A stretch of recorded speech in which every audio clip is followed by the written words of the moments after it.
রহমত পূর্ণ হোক প্রভাত আমার, তাহাজ্জুদ আর ফজরের অভ্যাস আছে যার, রহমত পূর্ণ প্রভাত হয় তার।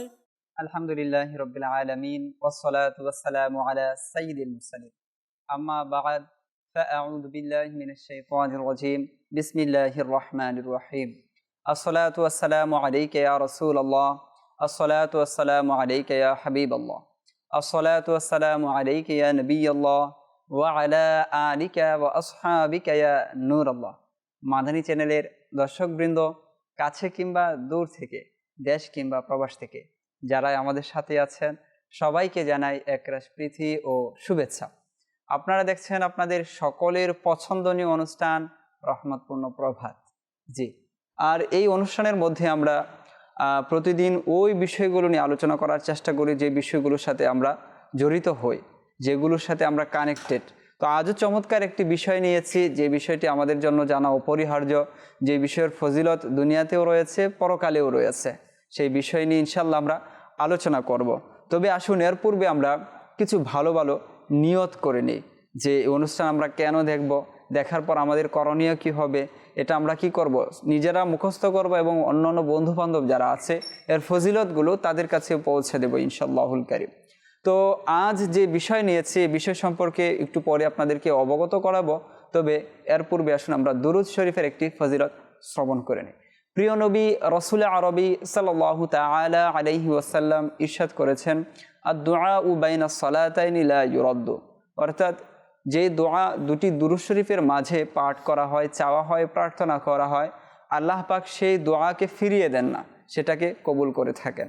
যেমনটা হযরত সাইয়েদুনা ওমর ফারুক রাদিয়াল্লাহু তাআলা আনহু খুবই চমৎকার বলেছেন যে দুরূদ শরীফ পড়া ব্যতীত যে দোয়া পাঠ করা হয় সেটা আসমান ও জমিনের মধ্যে ঝুলন্ত অবস্থায় থাকে। তো এই হাদিসের একটি সারমর্ম বা ব্যাখ্যা হচ্ছে ওমর ফারুক রাদিয়াল্লাহু তাআলা আনহুর এই বাণী। তো আমরা চেষ্টা করব অধিক থেকে অধিক হারে দুরূদ শরীফ পাঠ করা, বিশেষত যখন আমরা চাইবো যে আমাদের মুনাজাত, আমাদের দোয়া আল্লাহ তাআলা কবুল করুক, আমার যে প্রার্থনা রয়েছে, আমার যে পেরেশানি রয়েছে, আমার যে অসুস্থতা রয়েছে, এর থেকে আমি আরোগ্যতা লাভ করতে চাচ্ছি। তো যখন প্রার্থনা করব, দোয়া করব, চাইবো রবের নিকট, তবে এর পূর্বে আমাদেরকে কি করতে হবে? দুরূদ শরীফ পাঠ করতে হবে। এরপরে আমাদেরকে দুরূদ শরীফ পাঠ করতে হবে। আমরা নিয়ত করেও নিয়েছি এবং দুরূদ শরীফ হয়তো অনেকে পাঠ করেছে। আসুন আমরা আরও একবার দুরূদ শরীফ পাঠ করে নিই। সাল্লু আলাল হাবিব সাল্লাল্লাহু তাআলা আলা মুহাম্মদ সাল্লাল্লাহু আলাইহি ওয়াসাল্লাম।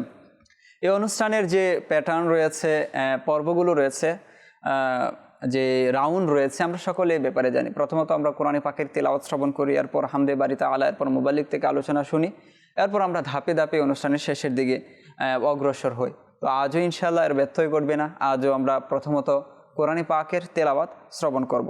যে আমাদেরকে কোরআনে পাকের তেলাওয়াত শ্রবণ করিয়ে দিন। আউযু বিল্লাহি মিনাশ শাইতানির রাজীম। বিসমিল্লাহির রহমানির রহিম।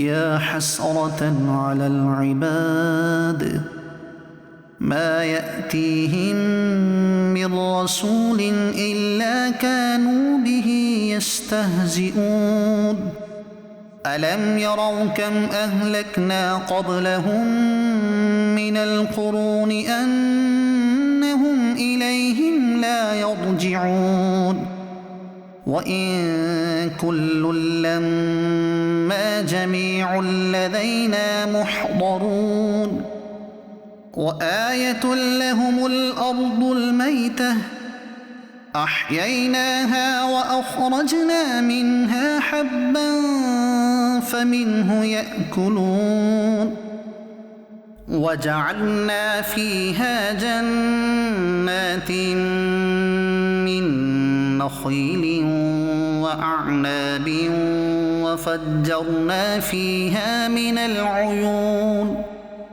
ليأكلوا من ثمره وما عملته أيديهم أفلا يشكرون سبحان الذي خلق الأزواج كلها مما تنبت الأرض ومن أنفسهم ومما ما لا يعلمون وآية لهم الليل نسلخ منه النهار فإذا هم مظلمون والشمس تجري لمستقر لها ذلك تقدير العزيز العليم والقمر قدرناه منازل حتى عاد كالعرجون القديم لا الشمس ينبغي لها أن تدرك القمر ولا الليل سابق النهار وكل في فلك يسبحون وآية لهم أنا حملنا ذريتهم في الفلك المشحون وخلقنا لهم من مثله ما يركبون وإن نشأ نغرقهم فلا صريخ لهم ولا هم ينقذون إلا رحمة منا ومتاعا إلى حين وإذا قيل لهم اتقوا ما بين أيديكم وما خلفكم لعلكم ترحمون صدق الله العظيم মাশাআল্লাহ, খুবই চমৎকার তেলাওয়াত আমরা শুনলাম। এবং তেলাওয়াত যখন পাঠ করা হচ্ছিল এর নিচে আমরা বাংলা অনুবাদও দেখছিলাম। সেখানে কিছু তথ্য আমাদেরকে আল্লাহ পাক দিয়েছেন, কিছু উদাহরণ দিয়েছেন, কিছু নিদর্শন আমাদের সামনে তুলে ধরেছেন যে আসলে আমরা যে রবের সামনে উপস্থিত হব। সেখানে একটি উদাহরণ দেওয়া হয়েছে যে মৃত ভূমি কি তোমরা দেখো না, যে মৃত ভূমি সেটাকে আল্লাহ তাআলা জীবিত করছেন, সেখান থেকে আল্লাহ তাআলা শস্য, ফল, মূল, খেজুর, আঙ্গুর এগুলো উৎপাদিত করছেন। তো এটা যেভাবে আল্লাহ তাআলা করতে সক্ষম রয়েছেন, অনুরূপভাবে আমরা যখন মৃত্যুবরণ করব তো আমাদের যে দেহ যেটা মাটির সাথে মিশে যাবে সেটাকেও আল্লাহ তাআলা আবার জীবিত করতে সক্ষম। একটা উদাহরণ দিয়েছেন আল্লাহ পাক। এর পাশাপাশি শুধু জমিনের যে উদাহরণ সেটাই দেননি, আসমান যে রয়েছে, সূর্য, তারকা, চন্দ্র, এগুলোর উদাহরণ আল্লাহ তাআলা দিয়েছেন। এগুলো কিভাবে কাজ করছে, কিভাবে ঘুরছে নিজ বৃত্তের মধ্যে, এই বিষয়গুলো আলোচনা করেছেন। তো ইলমের বলা চলে একটা ইশারা এখানে আল্লাহ তাআলা দিয়েছেন। কেউ যদি চায় এই বিষয়গুলো নিয়ে গবেষণা করতে, কেউ যদি চায় যে স্পেস, ইউনিভার্স নিয়ে গবেষণা করবে, তাহলে এর মধ্যে বেশ কিছু দিক নির্দেশনা তার জন্য রয়েছে। তো সে চাইলে করতে পারে। আজ আমরা চমৎকার একটি বিষয় নিয়েছি, আর এটা আমাদের জন্য খুবই অপরিহার্য একটি বিষয়, আর তা হচ্ছে ইলমের দ্বীনি ও দুনিয়াবি উপকারিতা।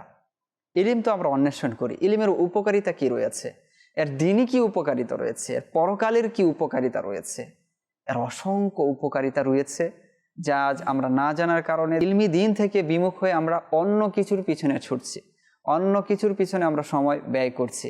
তো ইলমের যে দ্বীনি এবং দুনিয়াবি উপকারিতা রয়েছে, বিশেষত আমরা যদি বলি যে একজন বান্দা সে কিভাবে উন্নতি করবে, একজন বান্দা তার সেই শৈশব থেকে শুরু করে মৃত্যু পর্যন্ত তার জীবনটা কিভাবে অতিবাহিত করবে, মা বাবার সাথে তার আচরণ কীরকম হবে, সন্তানের সাথে তার আচরণ কীরকম হবে, ফ্যামিলির সাথে তার বিহেভিয়ার কীরকম হবে, সমাজের প্রতি, রাষ্ট্রের প্রতি তার দায়বদ্ধতা কি রয়েছে, এই যে বিষয়গুলো রয়েছে এটা দুনিয়াবী বিষয়।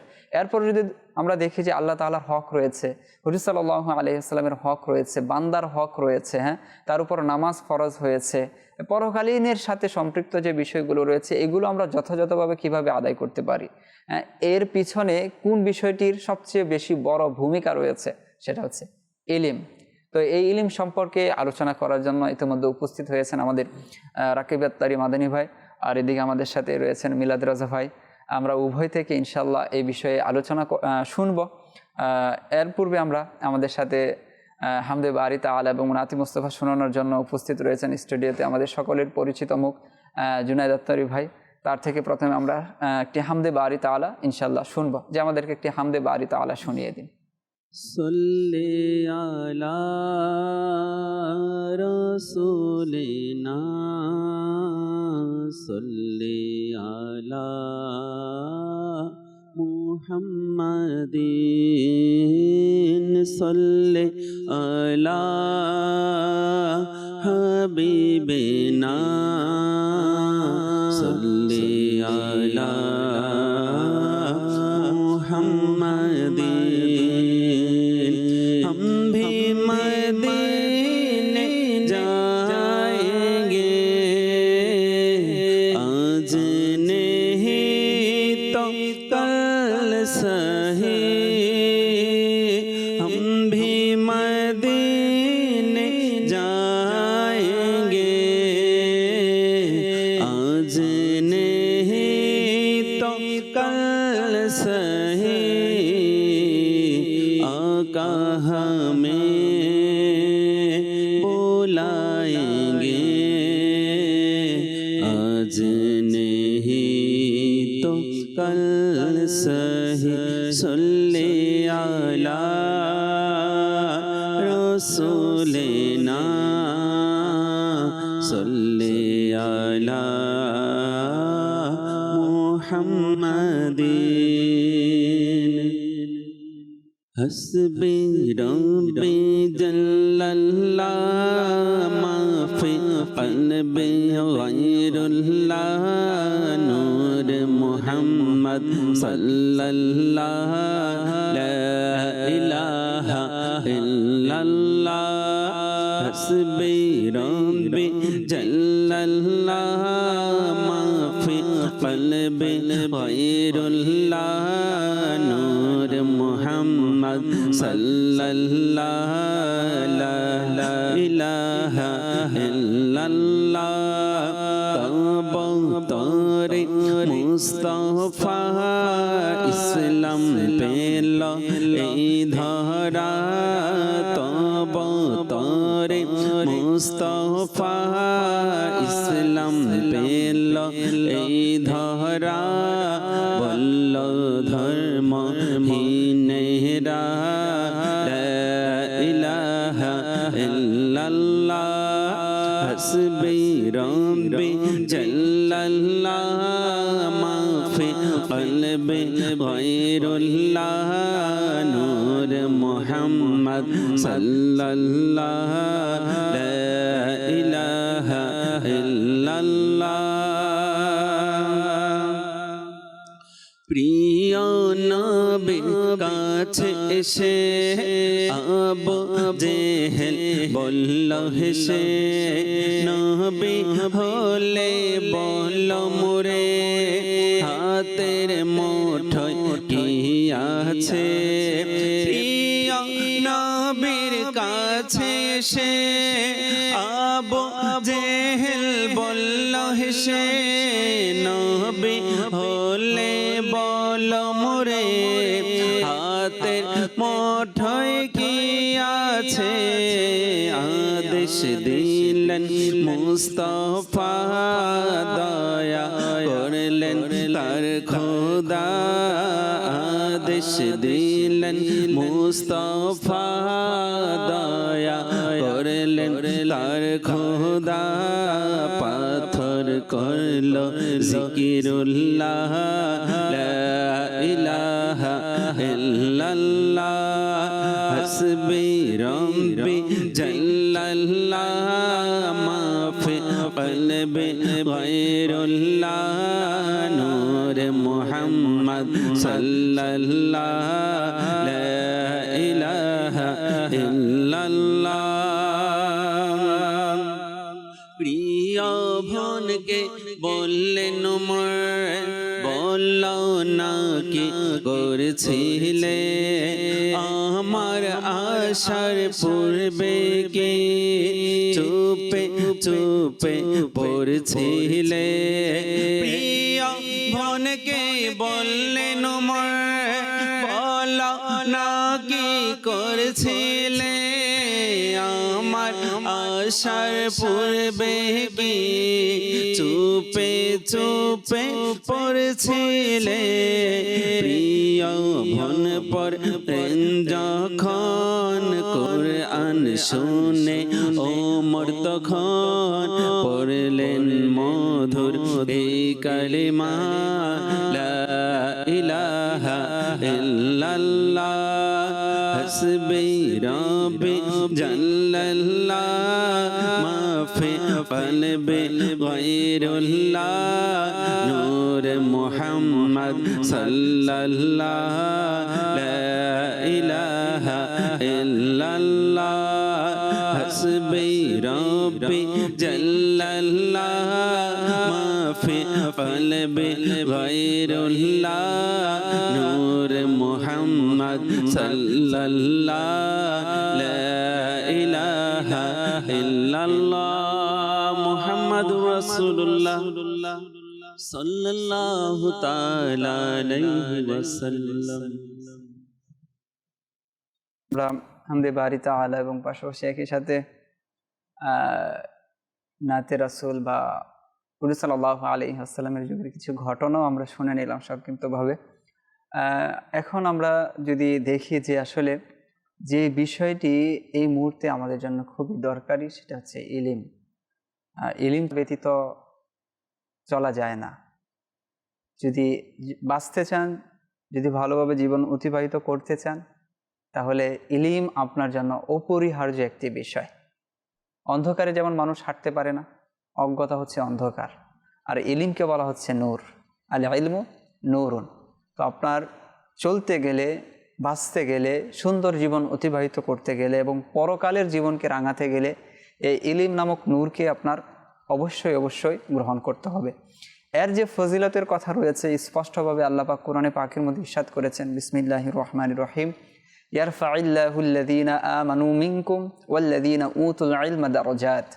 যে আল্লাহ পাক তোমাদের মধ্য হতে যারা ঈমান এনেছেন তাদের এবং যাদেরকে আল্লাহ পাক ইলম প্রদান করেছেন তাদের দারাজাতকে আল্লাহ তাআলা বুলন্দ করে দিয়েছেন। তো দারাজাত যে বুলন্দ হওয়া বিষয়টা, সম্মানের অধিকারী হওয়া, ইজ্জতের সাথে জীবন অতিবাহিত করা, এরটা ওতপ্রোতভাবে ইলমের সাথেই সম্পৃক্ত রয়েছে। তো ইলম সম্পর্কে আমরা আলোচনা শুনবো। প্রথমত রাকিব ভাইয়ের কাছে যাব, যে ইলমের যে দ্বীনি এবং দুনিয়াবী উপকারিতা রয়েছে এই ব্যাপারে আপনি কি বলবেন? আজকের মাশাআল্লাহ টপিক ইলমের দ্বীনি এবং দুনিয়াবী উপকারিতা খুবই গুরুত্বপূর্ণ, যেটির সাথে আমরা আমাদের সবারই ঘর, আমাদের সবার ফ্যামিলি, আমাদের প্রত্যেকটি মানুষ এর সাথে জড়িত রয়েছে। ইলম কি জানা বা কোনো বিষয়ে অবহিত হওয়া। ইলমের দ্বীন বা ইলম জিনিসটি আসলে অনেক ব্যাপক। যদি আসি সর্বপ্রথম যে সবচেয়ে বড় জ্ঞানী আল্লাহ পাকের সত্তা, যাকে কেউ জ্ঞান দেয়নি, তিনি নিজ থেকে আলিম। তার দানক্রমে তার সৃষ্টিকুলের মধ্যে হযরত আদম আলাইহিস সালাম থেকে শুরু করে কিয়ামত পর্যন্ত সর্বশ্রেষ্ঠ আলিম হলেন রাসূল করিম সাল্লাল্লাহু আলাইহি ওয়াসাল্লাম। নিশ্চয়ই।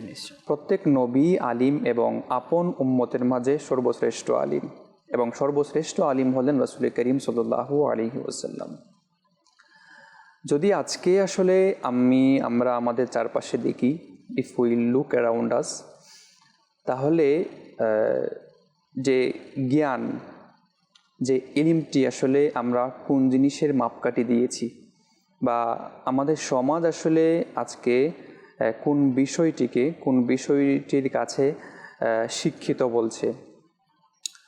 যে আজকে সমাজ আসলে বলছে যে যার কাছে সার্টিফিকেট থাকবে, যার কাছে ডক্টরেট আছে, ইঞ্জিনিয়ার আছে, যে বিসিএস ক্যাডার, যে মনে করেন জিপিএ 5, সিজিপিএ ইত্যাদির কোনো অভাব নেই। তো এই জিনিসগুলোকে আজকে সমাজ বলছে শিক্ষিত। মানে যার কাছে ভালো একটা জব আছে, যার কাছে ভালো একটা সার্টিফিকেট আছে, তাকে সমাজ বলছে আজ শিক্ষিত। কিন্তু প্রকৃত শিক্ষিত আসলে কে? প্রকৃত শিক্ষিত আসলে সমাজ এটাকে মাপকাঠি বানিয়েছে যে ভালো স্যালারি হলে সে শিক্ষিত। প্রকৃত শিক্ষিত যদি আমরা দেখি, সেই ব্যক্তিটি যাকে সমাজ শিক্ষিত বলছে, সেই ব্যক্তিরই দেখা গেছে যত দুর্নীতি হয় সে শিক্ষিত ব্যক্তি করছে। মা বাবাকে বৃদ্ধাশ্রমে সে শিক্ষিত ব্যক্তি পাঠাচ্ছে। ঠিক সেমভাবে ব্যবসার মধ্যে যে ফরমালিন দেওয়া হয় বা ফল মেশানো হয়, সেও কিন্তু বেশ শিক্ষিত মানুষ। কিন্তু তাকে কি আসলে শিক্ষিত ধরা হয়? সমাজ যাকে শিক্ষিত বলছে, এদের দুর্নীতি সব শিক্ষিত মানুষের মাঝে দিয়েই হচ্ছে। তাকে আসলে প্রকৃত শিক্ষিত কিভাবে বলি? আচ্ছা, আমরা যখন রাস্তা দিয়ে যাই তখন একটা হাদিসে পাক আমাদের নজরে আসে প্রায়, যে প্রত্যেক মানুষের উপর, প্রত্যেক মুসলমানের উপর ইলম অর্জন করা ফরজ, সবাই দেখতে পাই। তো এইটা দেখে আসলে আমাদের মাথায় প্রথমে কি আসে বা মানুষদের থিঙ্কিং এটা কি আসে, যে হয়তো কোনো স্কুল কলেজের বা ইউনিভার্সিটির কোনো ইলম বা এই বিষয়ে কোনো জ্ঞান অর্জন করা না। প্রকৃত ইলিম বা প্রকৃত জ্ঞান অর্জন আসলে ইসলাম যেটিকে আমাদেরকে বলেছে সেটি হচ্ছে দ্বীনি ইলিম। যদি একজন মানুষের কাছে দ্বীনি ইলিম না থাকে, তাহলে ওই যে শিক্ষিত যেটা সমাজ বলছে দুর্নীতি করছে, মা বাবাকে বৃদ্ধাশ্রমে পাঠাচ্ছে, হ্যাঁ, ব্যবসার মধ্যে ধোঁকাবাজি করছে, তো এই যে প্রকৃত ইলিম যদি না থাকে, দ্বীনি ইলিম যদি না থাকে, তাহলে ওই যে দুর্নীতি আমাদের শিক্ষিত মানুষের করছে। আরেকটা বিষয় হচ্ছে যে এখানে মানে ইলমি দ্বীনের তো পরিধি অনেক বড় আছে, এবং দুনিয়াবি দিক থেকে যদি দেখি শাখা প্রশাখার তো অভাব নেই, প্রফেশনাল সাইড অনেক রয়েছে। তো সব প্রফেশনাল সাইডে সবাই যে জেনে যাবে সেটাও না। তো প্রথমত হচ্ছে আল্লাহ তাআলা যে বিষয়গুলো আমাদের জন্য ফরজ করেছেন, ইবাদতগুলো রয়েছে, এই বিষয়গুলো সম্পর্কে তো আমাদের জানতেই হবে। যেমন জাকাতের ইলম তখন আমার জন্য জানা ফরজ, আমি দেখছি যে না, আমরা এখন জাকাত দিতে হবে আমার জন্য। হজের মাসলা মাসাইল দেখা যাচ্ছে একটা পর্যায়ে গিয়ে শিখলে হয়ে যায়, কিন্তু নামাজ এটা তো আগে থেকে জানা থাকতে হয়, রোজার বিষয়টি আগে থাকতে জানা থাকতে হয়। অনুরূপভাবে যে ব্যক্তি যে প্রফেশনালের সাথে যুক্ত রয়েছে, যে যে জব করছে, তার ওই সম্পর্কে ইলমি দ্বীন অর্জন করা হচ্ছে আবশ্যক। যেমন আপনি বললেন ব্যবসা করছে, তো ব্যবসায় 2 নম্বরই ব্যক্তি ওই ব্যক্তি করছে যে যার একটা BBA সার্টিফিকেট আছে, ঠিক আছে। তারপরে দেখা যাচ্ছে যে যারা চিকিৎসক রয়েছে, রোগীর সাথে যারা অন্যায় আচরণ করছে, যে বিষয়টা রোগীর প্রয়োজন না সেটাও তারা কি করছে, রোগীর সাথে করছে, তো ব্যক্তি তো মানে সাধারণ পড়াশোনা করে নাই, দিন রাত এক করে পড়াশোনা করেছে, এরপর একটা সার্টিফিকেট অর্জন করেছে, এখন সে একটা ভালো পদে বসেছে। এখন ওই জায়গায় বসে যার ইনকামের কোনো রাস্তার অভাব নেই, সে কি করছে, আবারও মানুষকে কি করছে, ঠকাচ্ছে। তো এই বিষয়গুলো রয়েছে। তো ইলমে দ্বীন কতটুকু জানা বিষয় রয়েছে, একটা হচ্ছে এই বিষয়। আরেকটা বিষয় হচ্ছে যে আক্ষরিক জ্ঞান থাকা এক বিষয়, আরেক হচ্ছে যে ইলমের যে সংজ্ঞা যেটা রয়েছে, ডেফিনেশন যেটা রয়েছে বা তারিফ যেটা রয়েছে, ওই বিষয়টা আমাদের একটু জানা উচিত যে আসলে ইলমের সংজ্ঞাটা কি রয়েছে, এই সংজ্ঞার মধ্যে কি আমার ইলমটা আদৌ পড়ছে কি পড়ছে না, সেই বিষয়টা হয়তো আমাদের একটু খেয়াল করা উচিত, লক্ষ্য করা উচিত। খুব গুরুত্বপূর্ণ একটা পয়েন্টের দিকে আপনি ইঙ্গিত দিচ্ছেন যে আসলে ইসলাম কত সৌন্দর্য দেখেন, সব কিছু আসলে একজন ব্যক্তির কাছে বা একজন ব্যক্তিকে সব কিছু একসাথে বোঝা চেপে দেয় না, বরং একজন ব্যক্তি যে সিচুয়েশনে থাকে তার সে সিচুয়েশন অনুযায়ী তার উপর জ্ঞান অর্জন করা তার উপর আবশ্যক হয়ে পড়ে। তো প্রাপ্তবয়স্ক হওয়ার পরে যে একটা ব্যক্তির উপর সর্বপ্রথম যে জিনিসটি তার উপর আবশ্যক হয়ে পড়ে সেটা হচ্ছে নামাজ। তখন তার উপর নামাজের বিষয়াদি, নামাজের মাসাইল, ফারাইজ, ওয়াজিবাতগুলো তার উপর শিখা আবশ্যক হয়ে পড়ে। ঠিক সেভাবে যখন রমজান আসে, যখন যার উপর রমজানের রোজা ফরজ হয়েছে, তো রমজান কী কী কারণে রোজা ভেঙে যায়, কী কী কারণে ভাঙে না, এর রিলেটেড মাসাইলগুলো শেখা ফরজ হয়ে পড়ে। ঠিক সেমভাবে যখন একটা মানুষ ব্যবসা করে, তখন তার ব্যবসার কোন কোন জিনিসগুলো করলে আসলে এটাকে ধোঁকাবাজি বলে, কোন কোন জিনিস করলে এটাকে সুদ এসে যাবে, তো এই জিনিসগুলো রিলেটেড জিনিসগুলো ইসলাম কোন কোন ইসলাম ব্যবসাকে হালাল করেছে, সুদকে হারাম করেছে, তো কোন কোন জিনিসগুলো হালালের পলিসি কি, হারামের পলিসি কি, হালালের পলিসি কি, যখন একজন মানুষ এগুলো জানবে তখনই আসলে তার ব্যবসাটি পরিপূর্ণ হালালভাবে হবে। আদারওয়াইজ যত দৈনন্দিন সে হারাম কামাই করছে, একজন মানুষ যখন সে বিবাহ করবে তখন বিবাহের রিলেটেড মাসাইল তার উপর ফরজ হয়ে যাবে। স্বামীর উপর স্ত্রী হোক কি, স্ত্রীর উপর স্বামীর হোক কি, ঠিক সেভাবে তালাকের মাসাইল। আমার জানা মতে এমনও দম্পতি আছে, দাউল ইফতাহ আহলে সুন্নাত থেকে রেহনুমাই এসেছে যে তাদের ওপর আসলে তালাক হয়ে গেছে, কিন্তু তারা মানতে রাজি না। ইলিম নেই, তাদের জ্ঞান নেই, এই বিষয়ে তাদের মানতে রাজি না কেন? প্রকৃত দিন নেই, ইলিম নেই। তো যার উপর যে সিচুয়েশনে যে অবস্থায় আসে, সেই সিচুয়েশনে তার উপর জ্ঞান অর্জন করা ফরজ হয়ে পড়ে। এই যে বিষয়গুলো রয়েছে রাকিব ভাই, যদি দেখি যে খণ্ড খণ্ডভাবে যদি আলোচনা করা হয় তাহলে তো অনেক বিস্তৃত একটা বিষয়। আসলে আমাদের ইলমের ঘাটতি এত পরিমাণে সব ক্ষেত্রে। একটা জিনিস দেখে খুবই আফসোস বা আক্ষেপ লাগছিল, একটা প্রতিষ্ঠানের পাশ দিয়ে হেঁটে যাচ্ছিলাম, তো প্রতিষ্ঠানের কিছু বৈশিষ্ট্য উল্লেখ করা হয়েছে। তো এর মধ্যে হয়তো 2 বা 3 নম্বরের বৈশিষ্ট্য হচ্ছে যে এখানে নকল ব্যতীত পরীক্ষা নেওয়া হয়। অর্থাৎ সে তার প্রতিষ্ঠানের বৈশিষ্ট্য বর্ণনা করছে যে অর্থাৎ আমরা কোন লেভেলে গিয়ে পৌঁছেছি, আমাদের অবস্থা কোন লেভেলে গিয়ে নেমেছে, এটাও এখন মানুষকে লেখে বোঝাতে হচ্ছে যে আমরা এই বিষয়টা থেকে কি দূরে আছি। অর্থাৎ বুঝতে হবে যে আমাদের রন্ধ্রে রন্ধ্রে, আমাদের রক্তে রক্তে বিষয়টা মিশে গেছে, আমাদের শিক্ষা প্রতিষ্ঠানে পর্যন্ত এটা পৌঁছে গেছে। এখন আলাদাভাবে এটা বলতে হচ্ছে যে এখানে নকল হয় না। হ্যাঁ, একটা কথা বলছিলাম, একটা মার্কেটের পাশেই একজন আলাদাভাবে মুরগির দোকান দিয়েছে। তো একজন বলছে যে সকল মার্কেট যখন দাম বলে তখন সে কিছু টাকা মাইনাস হয়ে মুরগি বিক্রি করে দেয়। তো ওই ব্যক্তির কাছে যখন যাওয়া হলো যে সকলে তো এই দামে বিক্রি করছে, তো আপনার কাছ থেকে নেই, আপনি মুরব্বী বয়স্ক মানুষ, তো আপনি দেন এই দামে। বলছে অন্যরা দিতে পারলে আমি দিতে পারবো না, কারণ অন্যরা ওই দামে দিয়েও কিছু লাভ করতে পারবে, আর আমি ওই দামে দিন আমার লস হবে। কেন লস হবে? তো পরে বলতেছে যে তাদের যে পাল্লা যেটা আছে, স্কেল বা মিটার যেটা আছে, ওইখানে কারচুপি আছে। অর্থাৎ পুরো একটা মার্কেটের মধ্যে এই সমস্যাটা চলছে, উনি আলাদাভাবে ব্যবসা করছেন। তো আমাদের অধপতন, আমাদের এই যে মানে নিম্নগামী হওয়াটা, আমাদের মানসিকতা কতটা নিচু পর্যায়ে চলে গিয়েছে। আল্লাহ তাআলা কতটা ধমক দিয়ে আমাদেরকে বলেছেন ওয়াইলুল লিল মুতাফফিফিন। এই যে সূরা মুতাফফিফিনের যে প্রথম যে আয়াতগুলো রয়েছে, সেখানে ওজন কমানোর ব্যাপারে আল্লাহ তাআলা আমাদেরকে ধমক দিয়েছেন। আল্লাহ তাআলা বলছেন তোমাদের কি আল্লাহ তাআলার সামনে উপস্থিত হতে হবে না? দুর্নীতি, এই যে বিষয়গুলো কোন কোন পর্যায়ে চলে গেছে। ইলম ছাত্রদেরকে শিক্ষা দিচ্ছি, জ্ঞান ছাত্রদেরকে শিক্ষা দিচ্ছি, সেখানে আমার রেপুটেশন যেন ভালো থাকে, শিক্ষক সে আমার রেপুটেশন যেন ভালো থাকে, আমি ছাত্রকে কি করাচ্ছি? নকল করাচ্ছি। এই ছাত্র ভালো সার্টিফিকেট অর্জন করে কি করবে? সমাজকে কি দিবে? তো এই যে বিষয়গুলো রয়েছে, এই বিষয়গুলো আসলে হচ্ছে আমরা আমাদের দায়িত্ব সম্পর্কে সচেতন নয়। আমরা আমাদের যে ইলমি দিন, যেটার ব্যাপারে বলা হচ্ছে যে তলাবুল ইলমি ফারিদাতুন আলা কুল্লি মুসলিম, যে প্রত্যেক নরনারীর উপর যে ইলমি দিন অর্জন করা ফরজ, সেই বিষয়টা থেকে দূরে থাকার কারণে এই বিষয়গুলো আমাদের সাথে অহরহর ঘটছে।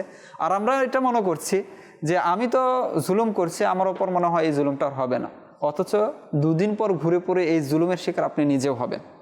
আপনি ডাক্তারের ক্ষেত্রে বলেন, ব্যবসার ক্ষেত্রে বলেন, আপনি প্রতিষ্ঠানে করছেন, এটা আপনি যে চেইন শুরু করেছেন, এই চেইনের মধ্যে তো আপনিও অংশ। এই যে জুলুমের যে চেইন আপনি চালু করেছেন, এই জুলুম তো ঘুরে ফিরে আপনার কাঁধেও আসবে। তো ইলমি দিন অর্জন করি। এই যে জুলুম যখন করা হয়, তখন এটার শিকার নিজেকেও হতে হয়। এই বিষয়টা যখন আমরা ইলমি দিন অধ্যয়ন করব, আমরা বুজুর্গানে দিনের যে বিষয়গুলো, তাদের নসিহতগুলো শুনবো, জানবো, তখন আমরা বুঝতে পারবো। এর পাশে আমাদের সাথে মিলাদ ভাই আছেন, জি এই বিষয় সম্পর্কে, ইলমের দ্বীনি এবং দুনিয়াবি উপকারিতা সম্পর্কে যদি কিছু বলতেন। বিসমিল্লাহির রহমানির রহিম। আসসালাতু ওয়াসসালামু আলাইকা ইয়া রাসূলুল্লাহ ওয়া আলা আলিকা ওয়া আসহাবিকা ইয়া হাবিবাল্লাহ। যে শুরুতেই যে বিষয়টি আলহামদুলিল্লাহ আমাদের রাকিব ভাই বলেছেন, চমৎকার বলেছেন, তার মধ্যে হতে আমি একটি হাদিসে মুবারাকা পেশ করব। সেটি হচ্ছে রাসূল পাক সাল্লাল্লাহু তাআলা আলাইহি ওয়া আলিহি ওয়াসাল্লাম ইরশাদ করেছেন, যে ব্যক্তি দ্বীনের জ্ঞান অর্জনের ঘর থেকে বের হলো, তবে যতক্ষণ পর্যন্ত ফিরে আসে না আল্লাহ তাআলার পথেই থাকে। অর্থাৎ যারা ইসলামের জ্ঞান অর্জন করার জন্য ঘর থেকে বের হয়, তারা ফিরে না আসা পর্যন্ত আল্লাহ তাআলার পথেই থাকে, রাস্তায় থাকে। আরেকটি বিষয় এখানে উল্লেখ আছে, রাসূল পাক সাল্লাল্লাহু আলাইহি ওয়াসাল্লাম ইরশাদ করেছেন, যে ব্যক্তি আল্লাহ তাআলার ফরজ সমূহ সম্পর্কে এক বা দুটি অথবা তিন বা চারটি অথবা 5টি বাক্য শিখলো এবং তা ভালোভাবে স্মরণ রাখলো, অতঃপর মানুষদের শেখালো, তবে সে জান্নাতে প্রবেশ করবে। সুবহানাল্লাহ। তো এই হাদিস শরীফ থেকে আমরা যেটি শ্রবণ করতে পারলাম, শুরুতেও রাকিব ভাই যে বিষয়টি উপস্থাপন করেছেন, আপনিও বলেছেন মাশাআল্লাহ, যে বিষয়গুলা ফরজ, অথচ ওই বিষয়গুলা থেকে আমরা শিক্ষা থেকে নিজকে এত বেশি উদাসীন রাখছি। আমাদের পড়াশোনা যারা বর্তমান সময়ে যেটা দেখা যায়, পারিপার্শ্বিক যে অবস্থান মোতাবেক যারা জ্ঞানী, যারা মেধাবী, যাদের জ্ঞান ভালো, তাদেরকে ডাক্তার, ইঞ্জিনিয়ার, পিএইচডি অর্থাৎ বড় বড় ডিগ্রি করানোর জন্যে ইনাদেরকে স্কুল, ইউনিভার্সিটিতে ভর্তি করা হয়, হাজার হাজার টাকা ব্যয় করা হয়, অনেক টাকা খরচ করা হয়। অথচ দেখা যায় যিনি একটু পঙ্গু অথবা কথা ভালো বলতে পারে না, অথবা দেখা যায় যে অর্থাৎ ছেলেদের মধ্যে একেবারে দুর্বল, পরিবারের মধ্যে একেবারে দুর্বল, তাকে ভর্তি করানো হয় মাদ্রাসায়। কারণ আল্লাহ পাক যদি একে একটু ভালো যাতে করে দেয়, উদ্দেশ্য কিন্তু আল্লাহ পাকের কোরআনুল কারীম শিক্ষা, রাসূল পাক সাল্লাল্লাহু আলাইহি ওয়াসাল্লামের যে জীবন চরিত্র, হাদিসে মুহাব্বত, এগুলা উদ্দেশ্য না। উদ্দেশ্য হচ্ছে জীবনটা যেন কোনোভাবে জি, অতিবাহিত হয়। কোনোভাবে যাতে অতিবাহিত হয়ে যায়, সাথে সাথে ওনার ছেলে যাতে ভালো হয়ে যায়। কারণ আল্লাহ পাকের রাস্তায় যারা থাকে আল্লাহ পাক তাদের জন্য ওই রাস্তাকে সহজ করে দেন। হ্যাঁ। অথচ আমরা যেটা দেখি, যারা ওই যে বললাম জ্ঞানী থাকে, তারপর মেধাবী, তাদেরকে ইউনিভার্সিটি, পিএইচডি অর্থাৎ যা যা কিছু দুনিয়াবী শিক্ষা ওগুলোই প্রদান করা হয়। কেন? কারণ এগুলো দিয়ে বেশি টাকা ইনকাম করার সুযোগ হবে। আপনার এই বিষয় থেকে এই বিষয়টা বুঝে আসলো যে আল্লাহ রাস্তায় দেওয়ার ক্ষেত্রে বা আল্লাহর পথে দেওয়ার ক্ষেত্রে মসজিদ মাদ্রাসায় আমরা ছিঁড়া নোটটা খুঁজে বের জি করি। জি জি জি তো এটা শুধু নোটের ক্ষেত্রে না, বরঞ্চ ছাত্র সন্তানকে শিক্ষার ক্ষেত্রে আমরা ওইটাকেই বাছাই করি ইলমে দিনের জন্য বা আল্লাহর রাস্তার জন্য, যার মধ্যে আয়াব রয়েছে, বাহ্যিক দিক থেকে ত্রুটি রয়েছে।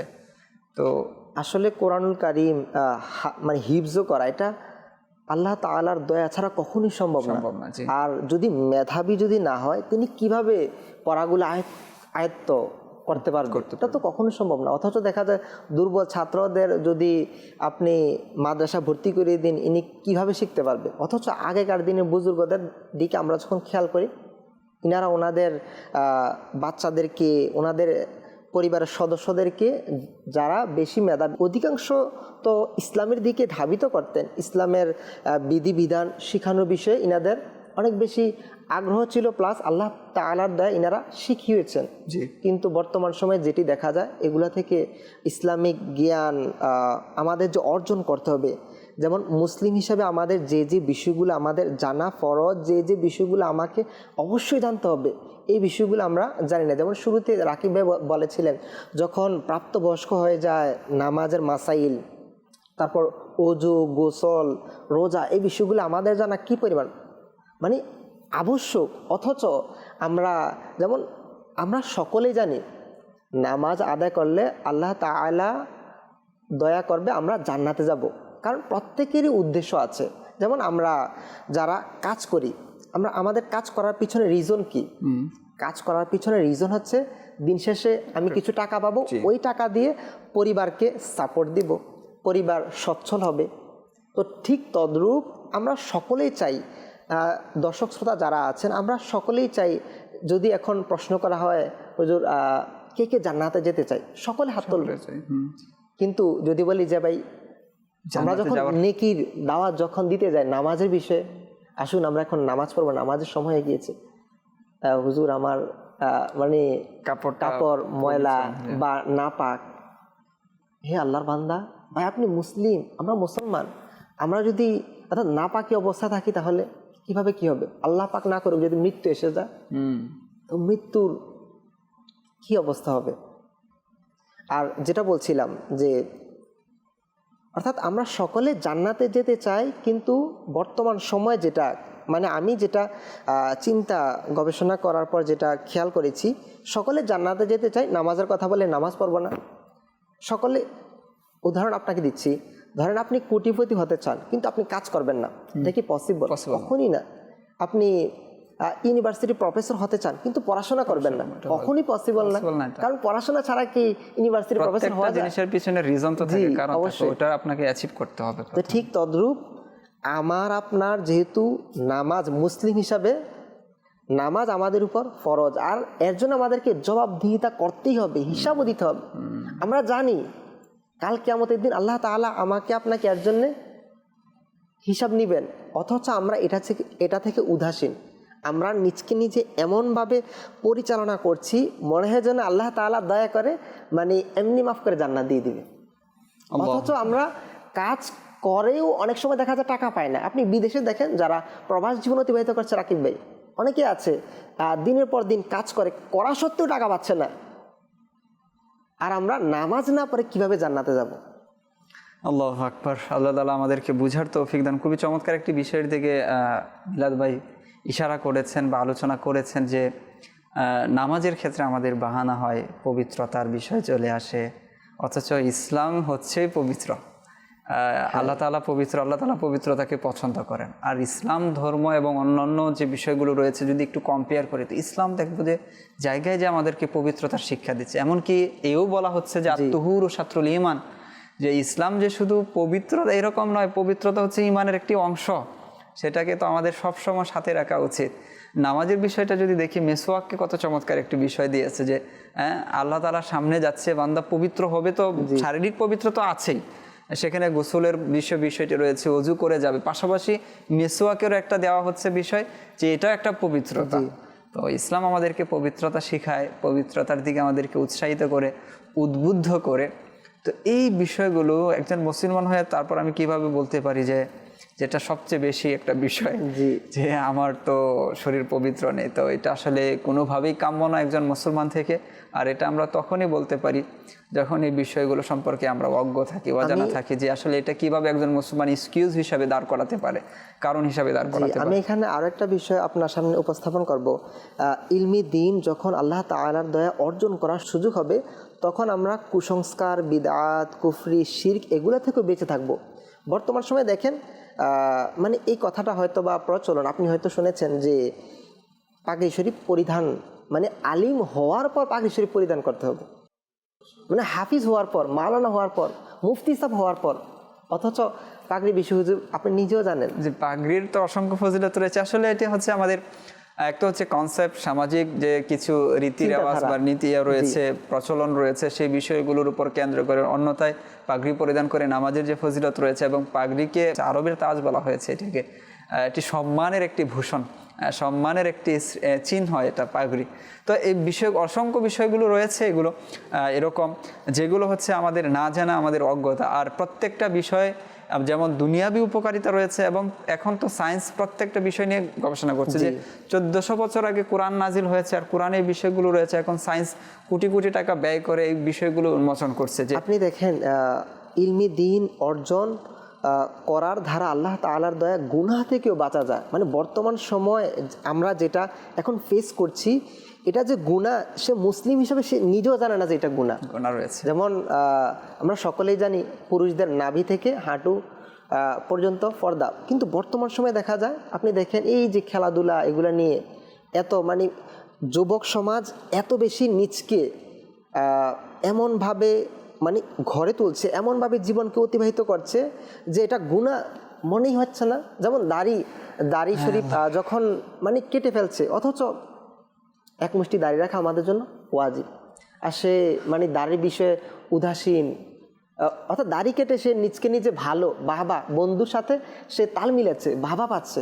আল্লাহ আল্লাহ আল্লাহ তাআলা আমাদেরকে বুঝার তৌফিক দান করে। এরকম অসংখ্য বিষয় রয়েছে আমাদের ঘরে, আমাদের বাইরে, যে বিষয়গুলো সম্পর্কে আমাদের সন্তানের কীরকম পোশাক পরিধান করা উচিত, আমাদের সন্তানকে কী ধরনের পোশাক ক্রয় করে দেওয়া উচিত, এগুলো কিন্তু ইসলামের সাথে সম্পৃক্ত। এবং দায়ুস মা বাবা, দায়ুস অভিভাবক কাদেরকে বলা হয়েছে, সেই বিষয় সম্পর্কে আমাদের জানা জরুরি। এখন যে কোনো একটা বিষয় কেন্দ্র করা হচ্ছে, দেখলাম যে মা বাবা সাথে আছে আর ছেলে মেয়ে এরকম অবস্থা যে একজন মুসলমানের ছেলে মেয়ে এরকম হতে পারে না। তো এই বিষয়গুলোর প্রতি আমাদের দৃষ্টি দেওয়া উচিত।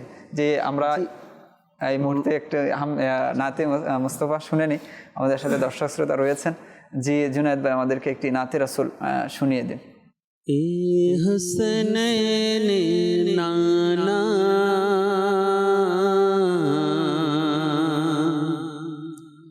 এ হাসনাইনে নানা এ হাসনাইনে নানা নানা এ হাসনাইনে নানা ইয়া নবী ইয়া নবী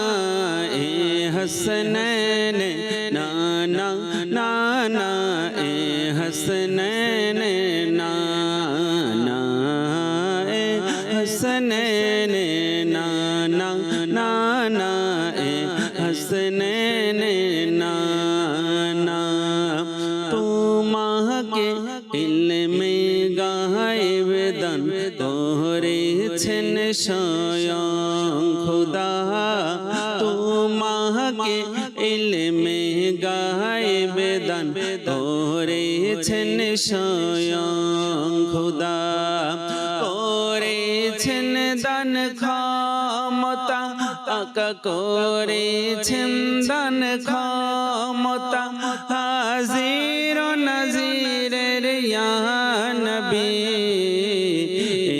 हसनैन नाना नाना ए हसनैन नाना ए हसनैन नाना नाना ए हसनैन नाना তুমি প্রিয় শ্রেষ্ঠ নবী আমি আদম পাপী তুমি প্রিয় শ্রেষ্ঠ নবী আমি আদম পাপী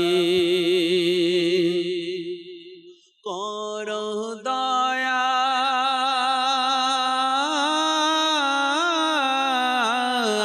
করো দয়ায় গুনাহগারের উপরে ইয়া নবী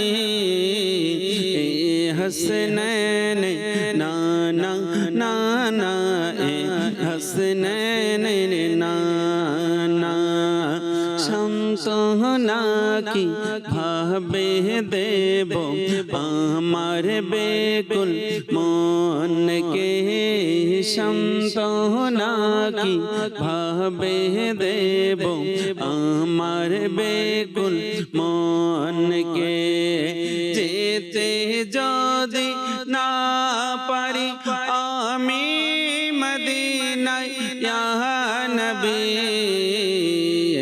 हसनैन नाना नाना ए हसनैन नाना ए हसनैन नाना नाना ए हसनैन नाना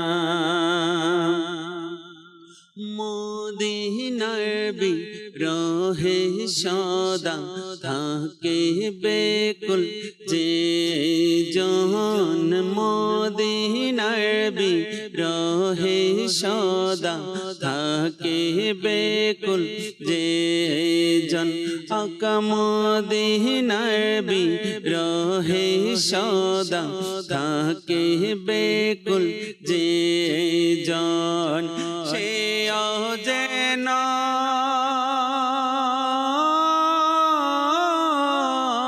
আকাশে যেন করে জিয়ারত তোমার রওজার ইয়া নবী हसनैन नाना नाना ए हसनैन नाना ए हसनैन नाना नाना ए हसनैन नाना फाते मर सदकाते आका मौला आलिर सदकाते आका हसनैনের सदकाते সবাইকে মদিনা ডাকো না এ हसनैन नाना नाना ए हसनैन नाना ए हसनैन नाना नाना ए हसनैन नाना মুস্তফা আমরা শুনলাম যে হাসান হুসাইন রাদিয়াল্লাহু আনহুমার যে নানা জান অর্থাৎ আমাদের আকা আমাদের মাওলা প্রিয় নবী রাসূল আরবি সাল্লাল্লাহু আলাইহি ওয়াসাল্লামের গুণকীর্তন তার প্রশংসা পাশাপাশি তার নিকট কিছু ইস্তেগাসাও করা হয়েছে।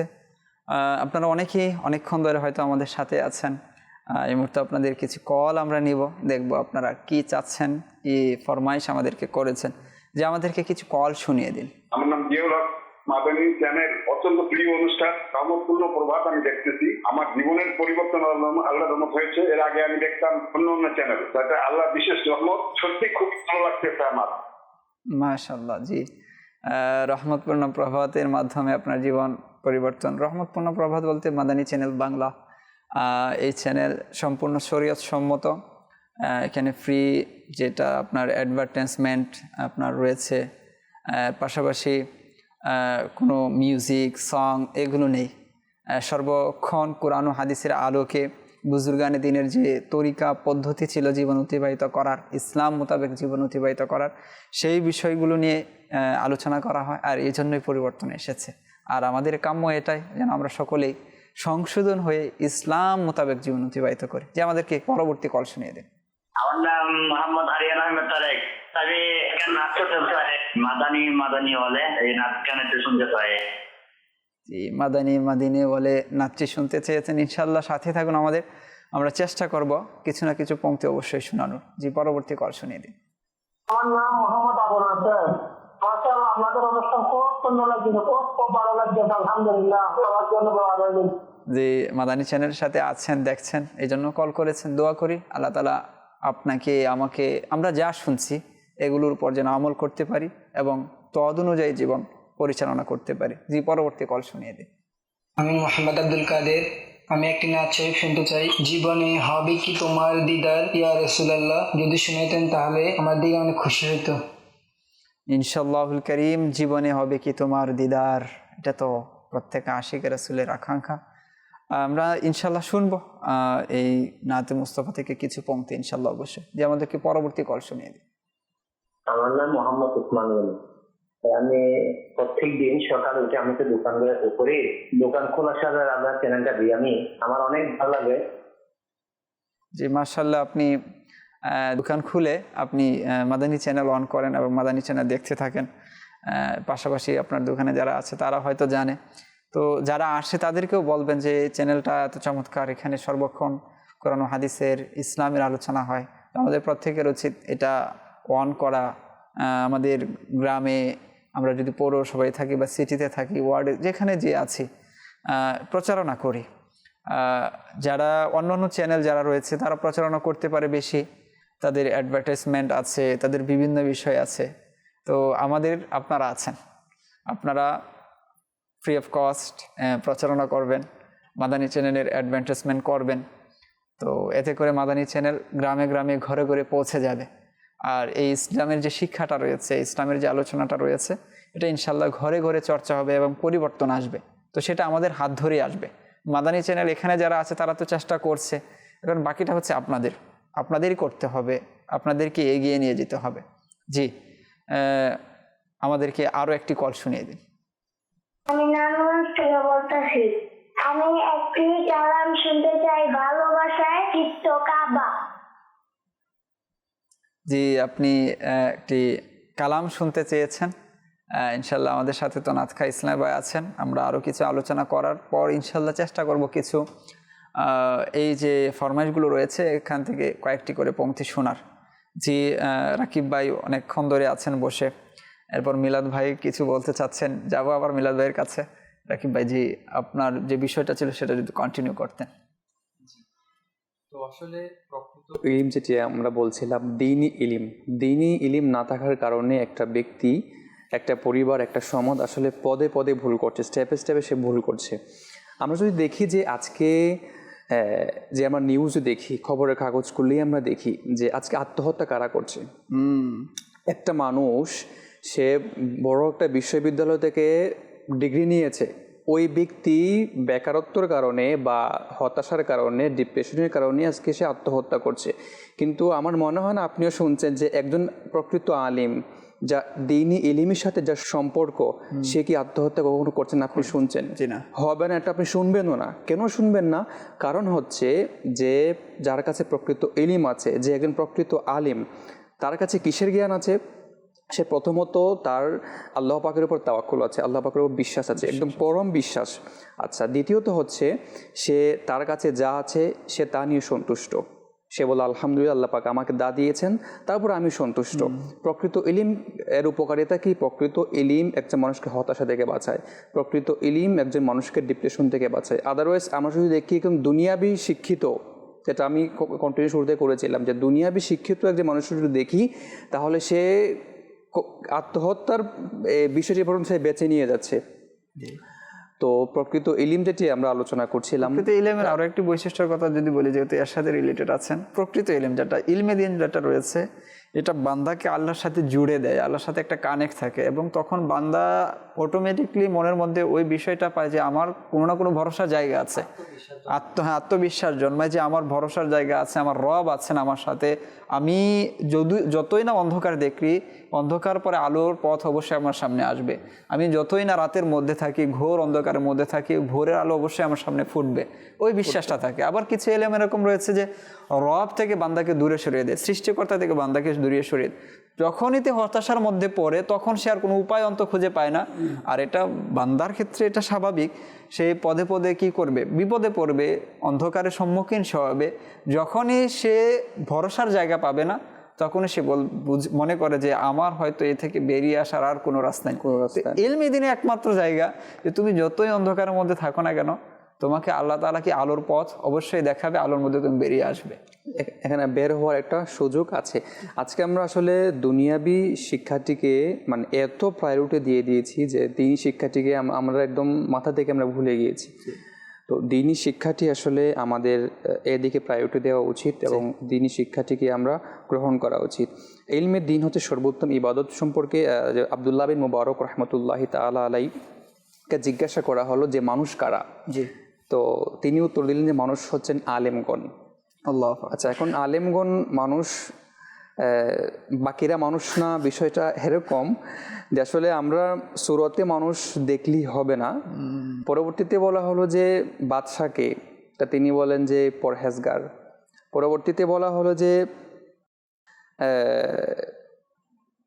আপনার শাসককে, বা এমন ব্যক্তি যে মানে নিজেকে ভালোভাবে তৈরি করতে পারে এবং নিজেকে একটা সমাজের মধ্যে ভালো মানুষ হিসেবে তৈরি করতে পারে। যে আব্দুল্লাহ বিন মুবারক রহমতুল্লাহি তাআলা আলাই তিনি যে বলেছেন যে মানুষ হচ্ছেন আলেমগণ, আলেমগণই হচ্ছেন মানুষ, এই বিষয়টাকে তিনি এভাবে বুঝিয়েছেন যে একটা মানুষ এবং একটা পশুর মধ্যে কি পার্থক্য থাকে। হ্যাঁ, একটা মানুষ শুধু তার শক্তিশালী আছে, এদিক দিকে সে মানুষ নয়, কারণ তার চেয়ে তো একটা পশু অনেক শক্তিশালী। হ্যাঁ, তো একটা মানুষের সে আহার করতে পারে, এজন্য সে মানুষ না, কারণ তার চেয়ে আরও বেশি আহার করতে পারে একটা পশু। একজন মানুষের স্বাস্থ্যের দিক থেকে সে মানুষ না, কারণ তার চেয়ে স্বাস্থ্য অনেক হাতি। আল্লাহ পাক সেই ইলিমের কারণেই আসলে মানুষকে শ্রেষ্ঠ দিয়েছেন, এবং শ্রেষ্ঠ হিসেবে মানুষ হচ্ছে ইলিমের কারণেই। তো প্রকৃত ইলিম জিনিসটা আসলে মানে এটার পরিধি ব্যাপক, আসলে খুব প্রচুর। লুকমান হাকিম রাদিয়াল্লাহু তাআলা আনহুম তিনি যে তিনার সন্তানকে উপদেশগুলো দিয়েছিলেন, এর মধ্যে একটা এটা ছিল যে হে বৎস, তুমি উলামায়ে কেরামের সংস্পর্শে বসো। কারণ উলামায়ে কেরামের সংস্পর্শে বসার উপদেশ তিনি কেন দিয়েছিলেন, এর দ্বীনি উপকারিতা আছে, দুনিয়াবি উপকারিতা আছে। দ্বীনি উপকারিতা যদি দেখি, যে একটা মানুষ যখন সে উলামায়ে কেরামের সংস্পর্শে বসবে তখন তার ইমানের হেফাজত হবে, সে গুনাহ থেকে বেঁচে সে নেকির পথে আসতে পারবে। দুনিয়াবি দিক দিকে বলি, তখন একজন উলামায়ে কেরামের সংস্পর্শে বসলে সে অনেক ডিপ্রেশন, অনেক হতাশায়, তার দৈনন্দিন জীবনের অনেক সমস্যা সে উলামায়ে কেরামের কাছ থেকে সমাধান পাবে। এভাবে যদি আমরা দেখি যে প্রকৃত ইলিম এবং দ্বীনি ইলিম, উলামায়ে কেরামের সংস্পর্শে বসা, হ্যাঁ, প্রকৃত ইলিমের সম্পর্কে নিজেকে জড়িত রাখার এর উপকারিতার কোনো শেষ অনেক রয়েছে, অনেক রয়েছে। এবং আল্লাহ রাসূল সাল্লাল্লাহু আলাইহি ওয়াসাল্লাম খুবই চমৎকার একটি আমাদেরকে দিক নির্দেশনা দিয়েছেন, বা আমাদের জন্য একটা উৎসাহের বিষয় যে মাইয়ুরিদিল্লাহু বিহি খায়রা ইউফাক্কিহু ফিদ্দিন, যে আল্লাহ তাআলা যার সাথে কল্যাণের ইচ্ছা করেন আল্লাহ তাআলা তাকে কি করেন, দ্বীনের যে বুঝ শক্তি রয়েছে, ইলিমের যে বুঝ শক্তি বা ইলিম অন্বেষণ করা আল্লাহ তাআলা সুযোগ তার জন্য করে দেন, বা তাকে ওই বিষয়টা প্রদান করেন। এবং আপনি বলছেন যে আলিম হচ্ছে প্রকৃত মানুষ, আর এটা কিন্তু কোরআনও কিন্তু এটাই বলে যে দুনিয়ার মধ্যে এরকম কিছু মানুষ রয়েছে যাদের ব্যাপারে আল্লাহ তাআলা বলেছেন বালহুম আদল, তারা হচ্ছে চতুষ্পদ জন্তুর চেয়েও কি আরও নিকৃষ্ট, আরও খারাপ। কেন? ইলিমের যে অন্বেষণ করা, ইলিমকে বোঝা, আল্লাহর যে রাস্তা রয়েছে, দেখানো পথ রয়েছে, সে থেকে বিমুখ কারা হয়, ইলিম থেকে যারা দূরে রয়েছে, ইলমি দিন থেকে যারা দূরে রয়েছে। এবং আল্লাহ তাআলা আদম সন্তানকে যে শ্রেষ্ঠত্ব দিয়েছেন, ওয়ালাকাদ কাররামনা বানি আদম, আমি আদম সন্তানকে শ্রেষ্ঠত্ব দান করেছি। এটা যদি দেখি যে আদম আলাইহিস সালামকে আল্লাহ তাআলা ইলম দিয়েছেন, ইলমের সে বিষয়টা আদম সন্তানের মধ্যে আছে, এই কারণে কিন্তু এটা আমরা ক্যারি অন করছি, যেটা আল্লাহ তাআলা বলছেন ওয়া আল্লামা আদম আল আসমা কুল্লাহা, যে আমি আদমকে সকল বস্তুর কি করেছি, নাম শিক্ষা দিয়েছি। তো এই যে বিষয়গুলো রয়েছে, এখন আদম আলাইহিসসালামকে তো আল্লাহ পাক শিক্ষা দিয়েছেন এবং তিনি রেখেও গিয়েছেন এলেম, এবং আম্বিয়াগণ যারা রয়েছেন তারা অন্য কিছু রেখে যান না, ধন সম্পদ রেখে যান না উম্মতের জন্য শুধু রেখে যান ইলিম, মিরাস হিসাবে উত্তরাধিকারী সম্পদ হিসাবে আল্লাহর পয়গম্বরগণ রাসূলগণ তারা ইলিম রেখে গিয়েছেন। কারণ আমরা সেই ইলিমকে হারিয়ে ফেলেছি, ভুলে গিয়েছি যে এটা তো আমাদের উত্তরাধিকার ছিল, এটা তো আমরা প্রকৃতপক্ষে ওয়ারিসদার আমরা ছিলাম, এখন আমাদের কাছে নেই, যার কারণে এখন আমরা নির্যাতিত, নিপীড়িত, আমাদের কোনো কিছু নেই। মানুষ যা বলে, অন্য কান্ট্রি যা আবিষ্কার করে, বাস আমাদের অন্ধের মতো সেটার পেছনেই চলতে হয়। তো এই বিষয়গুলো হচ্ছে যে এক তো হচ্ছে পরকালীন দিক থেকে আমরা অনেক দূরে চলে গেছি এবং দুনিয়াবী দিক থেকে আমরা অনেক পিছনে, কারণ ওই দিন শিক্ষা এই বিষয় থেকে আমরা দূরে সরে রয়েছি। মিলাদ ভাই কিছু বলতে চাচ্ছিলেন যে সংক্ষিপ্তভাবে। ইলম যাদের অর্জন করার সুযোগ হয়, ইলমওয়ালা যারা, আল্লাহ তাআলা ইলমওয়ালাদের মর্যাদাকে বুলন্দ করে দেন, বৃদ্ধি করে দেন। এ বিষয়ে হযরত সাইয়্যিদুনা ইবনে আব্বাস রাদিয়াল্লাহু তাআলা আনহুমা বলেন, উলামায়ে কিরাম সাধারণ মুমিন থেকে 700 গুণ বেশি মর্যাদাবান হবে। প্রত্যেক দুটি মর্যাদার মাঝে রয়েছে 500 বছরের দূরত্ব। তো প্রিয় ইসলামী ভাইরা, মানে এই বিষয়টা যদি আমরা একটু চিন্তা করি, একজন সাধারণ মুসলমানের জান্নাত নসিব হবে, এটাই তার জন্য যথেষ্ট। কিন্তু যারা আলিমি দিন, যাদের ইলম অর্জন করার সুযোগ হবে, ইসলামের জ্ঞান অর্জন করার যাদের সুযোগ হবে, তাদের কতই না বড় সৌভাগ্যের বিষয়। তারা সাধারণ জান্নাতে যারা সাধারণ মুসলমান থাকবে, তাদের চেয়ে তাদের গুণ মর্যাদা 700 গুণ বেশি বৃদ্ধি করে দেওয়া হবে।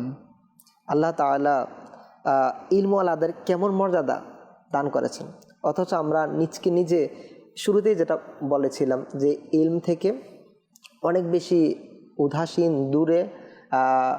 এরকমও দেখা যায় যে শয়তানের ওয়াসওয়াসার কারণে অনেক সময় এটা থেকে দূরে চলে যায়। আরেকটা বিষয় যেটা, যাদের ইলম অর্জন করা যাদের সুযোগ হয়, দুনিয়াবি যখন আমরা চিন্তা যখন আসে, দুনিয়াবি যখন উপকারিতার কথা আসে, তখন দেখবেন যাদের ইসলামের জ্ঞান আছে তারা সমাজে অনেক বেশি সম্মানও পায়। আর সম্মান পাওয়ার ক্ষেত্রে অনেক কিছু রিজন এখানে কাজ করে। কি কি?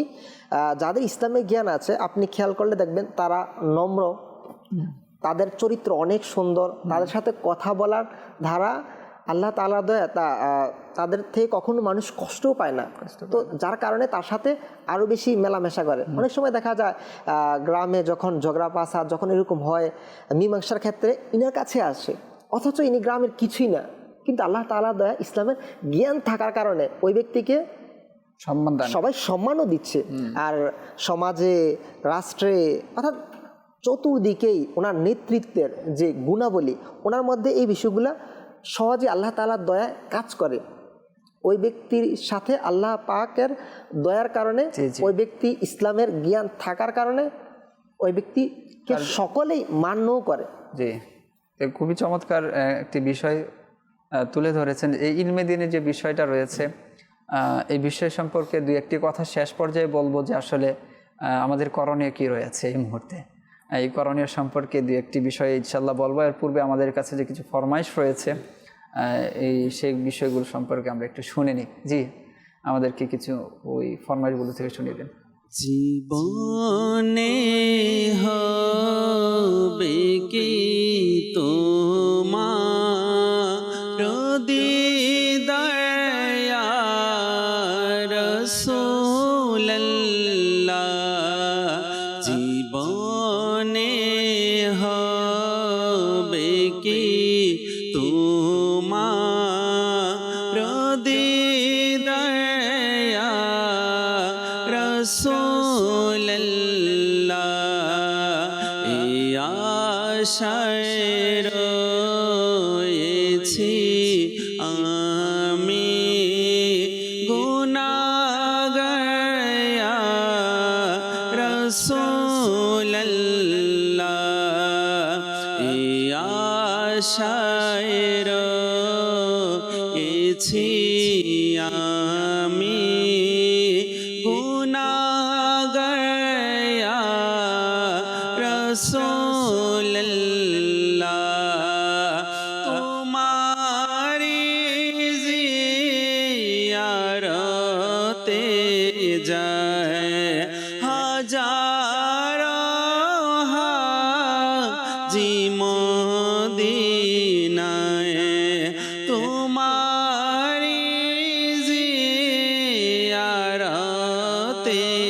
যায় হাজার হাজি মদিনায় তুমি হয় গরিবের মদদ গয়া রাসূলুল্লাহ তুমি হয় গরিবের মদদ গয়া রাসূলুল্লাহ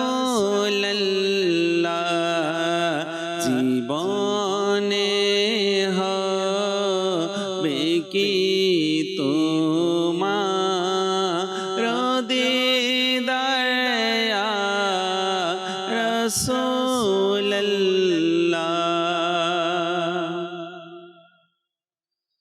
मदनी मदीने वाले मदनी मदीने वाले আমায় কাছে ডেকে নাও না মদনী মদীনে वाले প্রেমের সুধা পান করাও না মদনী মদীনে वाले শত পাপের বোঝা আমার তবু মত আমি তোমার শত পাপের বোঝা আমার তবু মত আমি তোমার আমায় ক্ষমা করে দাও না আমায় ক্ষমা করে দাও না মদনী মদীনে वाले मदनी मदीने वाले आका मदनी मदीने वाले मदनी मदीने वाले मदनी मदीने वाले কিছু ফরমাইশ যেগুলো ছিল আমরা শোনার চেষ্টা করেছি। যে বিষয়টি বলতে চাচ্ছিলাম যে ইলমের যে কতটা প্রয়োজন রয়েছে ইতিমধ্যে আমরা হয়তো সেটা অনুধাবন করতে পেরেছি। আমাদের দুনিয়াবি যে পথ চলা রয়েছে, আমরা যে বিষয়ের সাথে আমরা রয়েছি, এই বিষয়টা তো অবশ্যই আমরা আছি প্রতিদিন আমরা কিছু না কিছু ক্রয় বিক্রয় করি। হয় আপনি বিক্রেতা, নয় আপনি ক্রেতা, এটা থেকে আমরা কেউ বাইরে না। তো একজন ক্রেতা হিসাবে কি কি বিষয় সম্পর্কে জানা দরকার, একজন বিক্রেতা হিসেবে কোন কোন বিষয়ে ইলম রাখা দরকার, সেটা আমাদের জানা অবশ্যই দরকার। পাশাপাশি আমরা প্রত্যেকেই সংসারের সাথে জড়িত। আমরা কেউ বিবাহ করেছি, হয়তো কেউ বিবাহ করেনি। বিবাহ করে থাকলে বিবাহের যে কি বিষয়গুলো রয়েছে জানা, সেটা আমার জন্য জানা অপরিহার্য। অথবা আমরা সংসারের মধ্যে আছি, আমরা কি হয়েছি, সন্তান রয়েছি, পিতামাতার কি হক রয়েছে, এই বিষয়টা আমাদের জন্য যারা অত্যন্ত অপরিহার্য রয়েছে। আমরা যারা সাবালক হয়ে গিয়েছি, তো আমাদের জন্য নামাজ ফরজ হয়েছে। তো নামাজ ফরজ হওয়ার জন্য নামাজের যে শর্তগুলো রয়েছে, সেই শর্তগুলো সম্পর্কে, সেই শর্তগুলো কি করলে আদায় হবে, সেই বিষয়গুলো সম্পর্কে জানা আমাদের জন্য অপরিহার্য রয়েছে। নামাজ তো আমাদের পড়তেই হবে এবং নামাজের ওয়াক্ত সম্পর্কে জ্ঞান রাখা, এর পাশাপাশি হচ্ছে নামাজের যে ফরজগুলো রয়েছে সেই বিষয়গুলো সম্পর্কে আমাদের জ্ঞান রাখা। তো এরকম দুনিয়াবি অসংখ্য বিষয় রয়েছে যে আমরা করছি প্রতিনিয়ত, আমরা প্রতিনিয়ত এই বিষয়গুলোর সম্মুখীন হচ্ছি, কিন্তু কিভাবে করছি, কিভাবে আমরা এটা অতিবাহিত করছি আমরা জানি না। তো এখন হয়তো অনেকে বলবেন যে আমাদের তো মাদ্রাসায় ভর্তি হওয়ার বয়স চলে গিয়েছে। হ্যাঁ, এটা অনেক ক্ষেত্রে সঠিক রয়েছে, অনেক ক্ষেত্রে হয়তো অনেকের হয়ে ওঠে না যে আসলে কিভাবে কি করব এই মুহূর্তে। মাদানী চ্যানেল প্রতিনিয়ত আপনাদেরকে গাইডলাইন তো করছে, তবে সকল বিষয়ের সমাধান তো আর একভাবে পাওয়া যায় না। তো এই জন্য দাওয়াত ইসলামী আপনাদের জন্য উন্মুক্ত করে দিয়েছে আরও একটি বিষয়, সেটা হচ্ছে অ্যাডমিশন এই মুহূর্তে দাওয়াত ইসলামের যে জামিয়াতুল মদিনাগুলো রয়েছে সেখানে চলছে। আপনার সন্তান রয়েছে, তাকে আপনি পাঠান, সে আলিম হয়ে আপনাকে পথ দেখাবে যে এটা এভাবে করতে হয়। স্বামীর এই হক রয়েছে, স্ত্রীর এই হক রয়েছে। ক্রয় করার ক্ষেত্রে এই বিষয়গুলো আমাদেরকে দেখতে হয়, বিক্রয় করতে গেলে এই বিষয়গুলো আমাদেরকে দেখতে হয়। হ্যাঁ, মানুষের সাথে উঠা বসা, আত্মীয় স্বজনের যে সম্পর্ক রয়েছে, হ্যাঁ, তাদের সাথে উঠা বসা করা, তাদের সাথে সম্পর্ক বজায় রাখা, সে কোন কোন ক্ষেত্রে আমাদের করতে হবে, কি করতে হবে, কিভাবে চলতে হবে, সেই বিষয়গুলো তারা আপনাদেরকে দেখাবে। তো এই জন্য আপনাদেরকে কি করতে হবে, অ্যাডমিশন যেহেতু এই মুহূর্তে চলছে, আপনার নিকটস্থ যে জামিয়াতুল মদিনা রয়েছে সেখানে আপনি যোগাযোগ করুন, তাদের কাছ থেকে আপনি ফর্ম সংগ্রহ করুন, ভর্তি করার আপনার সন্তানকে, আপনার সন্তান আলিম দিন হবে।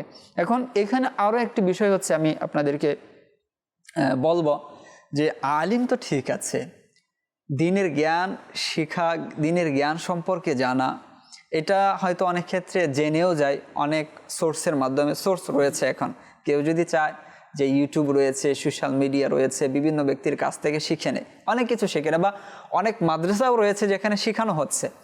কিন্তু তাকওয়া মুত্তাকিওয়ালা যে ব্যক্তি রয়েছে, বা আমল আলিম যেটা রয়েছে, যেখানে তাকওয়া রয়েছে, যেখানে তাকাব্বুর মুক্ত রয়েছে, সেই ইলমে দ্বীন অর্জন করাটা হচ্ছে সবচেয়ে বেশি জরুরি।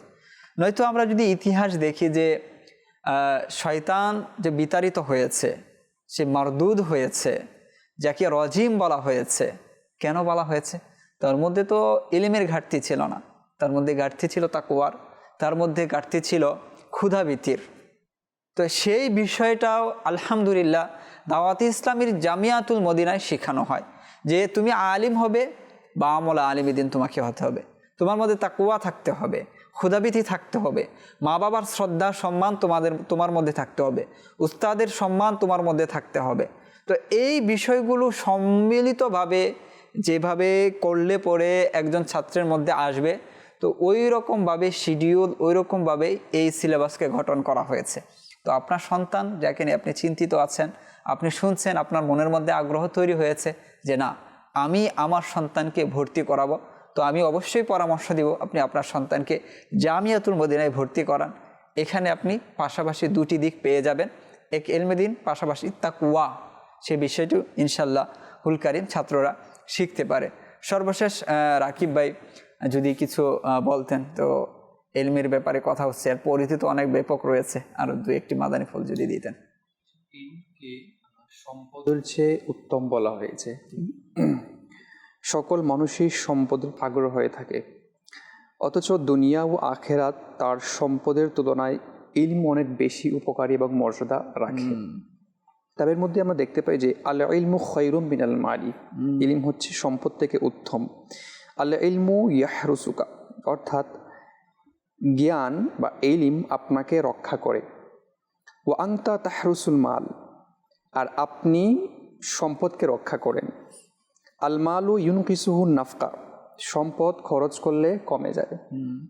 আল ইলমু ইয়াজকু আলাল ইনফাক, আর ইলম হচ্ছে খরচ করলে এটা বৃদ্ধি পায়। তো অনেক দিক দিয়ে আসলে সম্পদের চেয়ে ইলমের মর্যাদা রাখে। এক নম্বর হচ্ছে যে ইলম হলো নবীদের মিরাস, আর সম্পদ হলো ধনীদের মিরাস। দ্বিতীয়ত হচ্ছে যে ইলম তার মালিককে পাহারা দেয়, কিন্তু সম্পদ মালিককে পাহারা দেয় না, বরং সম্পদকে বরং মালিককে তার সম্পদ পাহারা দিতে হয়। তৃতীয়ত হচ্ছে সম্পদ খরচ করলে কমে যায়, আর ইলম খরচ করলে বৃদ্ধি পায়। চতুর্থ, নিশ্চয়ই মালের মালিক মারা গেলে তার মাল পৃথক হয়ে যায়, আর ইলম তার মালিকের সাথে কবরে প্রবেশ করবে। তারপর হচ্ছে সম্পদের উপর ইলমের হুকুম প্রযোজ্য হয়, কিন্তু ইলমের উপর সম্পদের হুকুম প্রযোজ্য হয় না। সম্পদ মুমিন, কাফের ও ভালো মন্দের সকল অর্জন করতে পারে, কিন্তু উপকারী ইলম মুমিন ছাড়া কেউ অর্জন করতে পারে না। সম্পদ মানুষকে অবাধ্যতা, অহংকার ও হিংসার দিকে নিয়ে যায় সম্পদ, আর ইলম মানুষকে বিনয়ী এবং আল্লাহর দিকে নিয়ে আসে। সম্পদের মালিকের দরিদ্র হওয়ার সম্ভাবনা আছে, কিন্তু ইলমের মালিকের দরিদ্র হওয়ার সম্ভাবনা নেই। নিশ্চয়ই ইলম মানুষকে আল্লাহর দিকে ধাবিত করে, আর সম্পদ মানুষকে দুনিয়ার দিকে ধাবিত করে। সম্পদশালী মৃত্যুকে অপছন্দ করে, আর আল্লাহওয়ালা যারা আলিম আছেন তারা আল্লাহর সাক্ষাতের আশা করে। তো এই ছিল আসলে মানে ইলম আর সম্পদের দিক দিকে কিছু তুলনা করা। আসলে অনেকেই মনে করেন যে আসলে যে শুধু ইলিম নিয়ে যদি আমরা পড়ে থাকি, ইলিম করতে থাকি, দিন ইলিম আমরা করতে থাকি, তাহলে কি রিজিককে আমাদের কাছে এমনি এমনি চলে আসবে?